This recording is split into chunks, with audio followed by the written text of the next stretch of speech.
Consent, privacy, and safety. All three boundaries you sign away when you start to play Hotel 626, a game with scare tactics that crossed boundaries and broke laws, which resulted in its shutdown, saving the faces and addresses of every player behind an invalid link. But what could have made this 15-minute horror game so terrifying? Well, buckle up, because we're going back to October 31st, 2008, when T.I.'s Whatever You Like is the #1 song. Bitcoin was just introduced to the world, and a horror game under the name Hotel 626 was published. Hotel 626 was a web browser game that didn't require you to download anything, meaning anybody could play this horror game for free and safely by typing in hotel626.com. The reason the game is called Hotel 626 is because you can only play the game from 6 p.m. to 6 a.m., forcing you to play the game during the night. The game starts off by asking you a would you rather, commit yourself or check in, then requires your name, email, password, date of birth, and to enable your webcam and microphone to check in. After you check in, you wake up in your hotel room with the most realistic graphics for a horror game ever seen in 2008. Oh my lord, the graphics are amazing. This game makes you endure challenges to escape the hotel, but progressively gets more realistic and horrifying as you play. The first challenge is taking a photo of a girl in a dark room, which prompts a jump scare.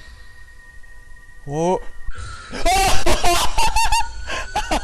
Pretty average horror game so far. Well, the second challenge is where the fourth wall starts to break, because you have to sing a lullaby to a sleeping demon baby. Its head is twitching constantly and it puts you on edge. You sing through your microphone, and if you fail, you'll get jump scared, but if you succeed, you'll just end up getting bonked in the hallway anyways. This is about the halfway point of the game, and this is where things start to get creepy. You wake up in a padded cell next to a crazy old guy who is the key to you escaping the room. He is mumbling the key to get out, and the combo is constantly changing, so you can't look up the answer on Google. Instead, you actually have to complete it by turning your volume to the max just to hear the muffled combination. And once you type that in, what you see after you open the door made most players shut their laptops and never play this game again. Because when you escape the room, what you see next is hanging Polaroids of faces from other players. Can you see where this is going? At the start of the game, when you click agree to using your webcam, your picture is taken without your knowledge, and you are now on one of these Polaroids. You have to quickly look through rows of faces until you see yourself and click on it. And imagine playing that game for the first time and seeing yourself on that Polaroid. In 2008, games weren't that advanced, so people were terrified seeing themselves in a horror game as they were playing it. But it doesn't slow down from there. Trust me. If anything, it just gets much worse. Your phone rings. It is the middle of the night when no one should be calling. You pick up your phone and hear,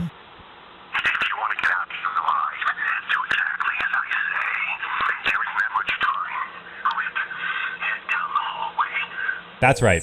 The game calls your real phone number with precise instructions to get out of the hotel. Trying to help you. Go left. After finding the exit, you get in your car, turn on the ignition, and end the game. Wait, what is that? Yeah, the game doesn't end there. A few days go by, then weeks, and you start to forget about the game. Eventually, one day, it starts to get dark. The clock hits 6 p.m. and your phone starts ringing. You pick it up and hear, you can never leave the hotel, and there's no real escape from its horrors. Okay, it ends there, I think. Isn't it crazy to think they would call you back in a few weeks? Any normal person wouldn't expect that. And the twist is, some people went crazy thinking they were actually trapped in the hotel. No, I'm just kidding, but there is a bigger twist. This game takes roughly 15 minutes to complete, and the biggest twist is that the game was made as an advertisement, a promotion for Doritos. Not a single triangle square chip in sight, but that's kind of what made this advertisement work. One of the greatest browser horror games ever created was for an advertisement that didn't require you to purchase anything, didn't advertise anything in the game, and it delivered a unique horror experience to everyone with access to the internet. Sadly, Doritos missed that mark in 2009 on the sequel Asylum 626, another game created by Doritos that took the same approach of breaking the fourth wall. By using your webcam and making you log into your Facebook account, the game became even more realistic. By using people you know personally in the challenges, like at the start when you had to choose between which one of your friends would get tortured in the asylum. It's Tom. He says Tom, which they would then expose which friend you chose on your Facebook. There's another part where you have to get extremely close to the screen to look into a dark, dirty sink, and it's just your face being shown in the water because of your webcam. He shot himself. Did you see that? He actually shot himself. The only way to complete this game was by buying a bag of Doritos to obtain a code for the final stage. If you didn't, then you would be stuck staring at TV screens with the Doritos logo, causing a lot of critics to say Asylum 626 lacked the creativity and horror innovation that Hotel 626 brought, which caused this sequel to not perform as well as its predecessor. But in a time where the internet was starting to boom and the dangers of the internet were still unknown, this game not only gave entertainment, but also provided a valuable lesson on sharing personal information online. Nowadays, people are more skeptical of what they're sharing online and what they're clicking on, but back in 2008, the internet was like a virtual playground where you think you can't be touched by anything. For example, during this time, I was trying to download Microsoft point generators and infecting my laptop with the latest adware, but thankfully, most of us have learned internet safety and to not enter in personal information online. I hope.